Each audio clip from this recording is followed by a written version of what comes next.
मनोज जी, आपने बिहार की जनता का मन तो पढ़ लिया, अब नेताओं का मन बताइए।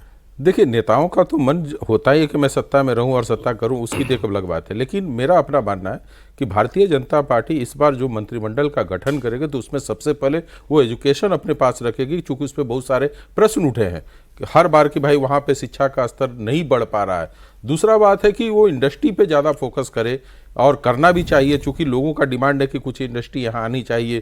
परिस्थितियाँ चाहे जैसी भी हो, लोगों को भरोसा था मोदी जी के ऊपर कि ये लेकर आएंगे और हमारे परिवार के लिए कुछ करेंगे। तो बीजेपी कहीं न जाकर वहाँ पे उस चीज़ों को करेगी।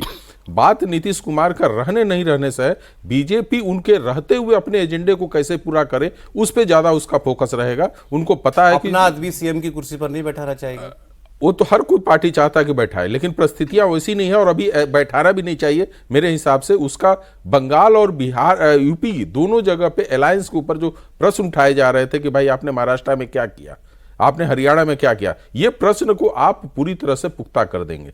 अभी तो लोग कर रहे हैं कि देखिए नीतीश कुमार जी स्वास्थ्य के हिसाब से ठीक नहीं है, इसके बाद भी भारतीय जनता पार्टी ने अलायंस को मानते हुए ये जीत गए तो वो सवाल गायब नहीं हो गया मनोज जी, लेकिन उनके स्वास्थ्य का सवाल है अभी भी 100% है। तो मैं कह रहा हूं कि बीजेपी वो सोच समझ रही है कि वो उनका स्वास्थ्य है, उनको रहते हुए हम कैसे अपने सारे कार्यों करके उसी को ध्यान में रखते हुए जिस तरीके से देवेंद्र जी बोले कि कोऑर्डिनेशन इस बार बेहतर करना है और उसके काम करना है। बल्कि ये कह रहे थे run up to the elections कुछ 4-6 महीनों में कि बीजेपी और जेडीयू ने किसी तरीके से नीतीश जी की छवि को संभाल के रखा, उनकी अपीयरेंसेस लिमिटेड रखी गई, कहां जाएंगे भाई, पोर्टफोलियो वाला वो हमको मैनिफेस्टो वाला दिन याद है ना हमको, कहां बोले कहां थे वो।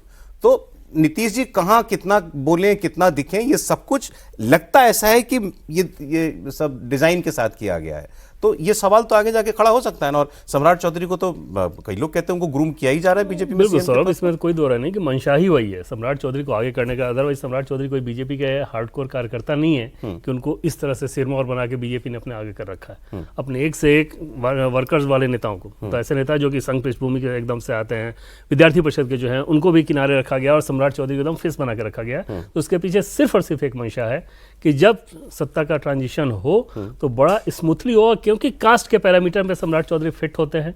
कुशवाहा कम्युनिटी, कुशवाहा कोई बीजेपी के पास वैसा नेता नहीं, तो वो बड़ा स्मूथली हो जाएगा। जो लॉकस वोटर है, जो नीतीश की ताकत है, तो वो स्मूथली कर लिया जाए। और उसको स्मूथ करने के लिहाज से ही जो सम्राट चौधरी ने पहले कह रखा था कि पगड़ी बांध रखा हो जब तक नीतीश कुमार को गद्दी से हटाऊंगा नहीं, अब वो सम्राट चौधरी एकदम उस रूप में नीतीश कुमार के साथ पेश आते हैं जो एकदम से लगे कि नीतीश का कोई छोटा कोई अनुज उस तरह से। और नीतीश कुमार इस बात में खुश भी रहते हैं। पकड़ नहीं, नीतीश जी ने कितना तारीफ की थी भाई, बहुत ज्यादा। गले लगा और नीतीश जी बहुत खुश रहते हैं। जैसे एक उदाहरण मैंने आपको बताया था, अगर आपको ध्यान हो, कि जब 10,000 रुपए की धनराशि देनी थी तो नीतीश जी की इच्छा नहीं थी कि प्राइम मिनिस्टर को बुलाया जाए। जैसे ही कहा गया तो उन्होंने कहा कि इसमें प्रधानमंत्री जी को क्यों आने की जरूरत है, ये तो मैं कर दूंगा।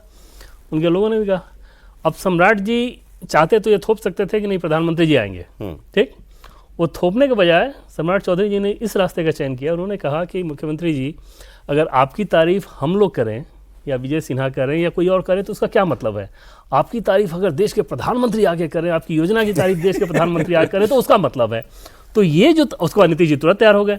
तो ये जो मैनिपुलेशन वाली हैंडलिंग है ना, कि पॉलिटिकल मैनिपुलेशन है, उसमें सम्राट चौधरी सौरभ इतने काबिल हैं कि बीजेपी, बिहार बीजेपी के जितने बड़े नेताओं को आप जानते होंगे, किसी से बात कर लीजिए, वो ये जरूर कहेगा धीरे से कि नहीं सम्राट जी तो मेरे एकदम खासम खास, सबके खासम खास हैं। तो बट बीजेपी क्या इस बार आपको इतनी व्याकुल दिख रही है कि इस टर्म में ही बदलाव चाहेगी? नहीं, वो चाह के नहीं करेगी, इच्छा एकदम से है, लेकिन जब स्मूथली ट्रांजिशन हो, क्योंकि नरेंद्र मोदी ये धब्बा अपने ऊपर नहीं लगवाएंगे कि मैं गठबंधन की सरकार चला नहीं सकता।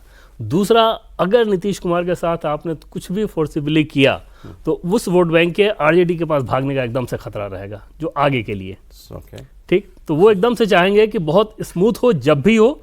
और अभी तो यूपी का इलेक्शन सामने है, तो आप समझ सकते हैं कि कुर्मी वोटर्स के लिए वहां भी कितना इंपॉर्टेंट है। तो नीतीश जी को जब होगा नीतीश जी की रजामंदी से होगा, पूरी तरह से उनकी रजामंदी से होगा। और कोऑर्डिनेशन वाली समस्या सौरभ इस लिहाज से नहीं होगी, जैसे ललन सिंह कोऑर्डिनेटर बेहतर नहीं है, बीजेपी के लोग भी उनको पसंद नहीं करते।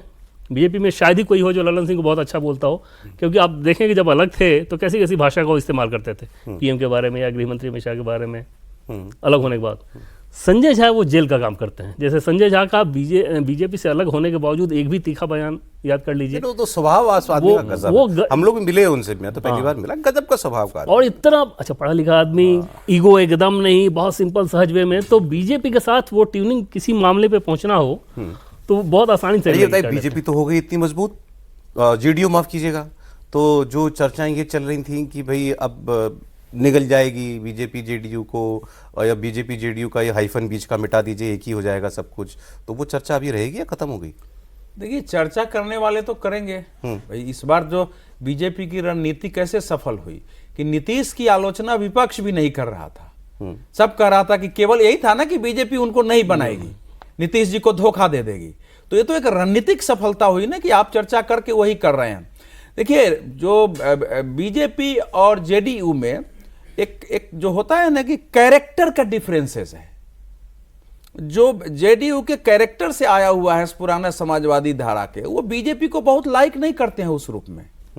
अच्छा, बीजेपी में क्या है कि अब बीजेपी उस ढंग से हार्डकोर हिंदुत्व और वो वाली नेताओं की पार्टी नहीं है इस समय 100% बिहार में। तभी तो सम्राट चौधरी जी नेता हुए, और सम्राट चौधरी जी जो भारतीय जनता पार्टी खासकर नई पीढ़ी है उसके बीच बहुत लोकप्रिय है।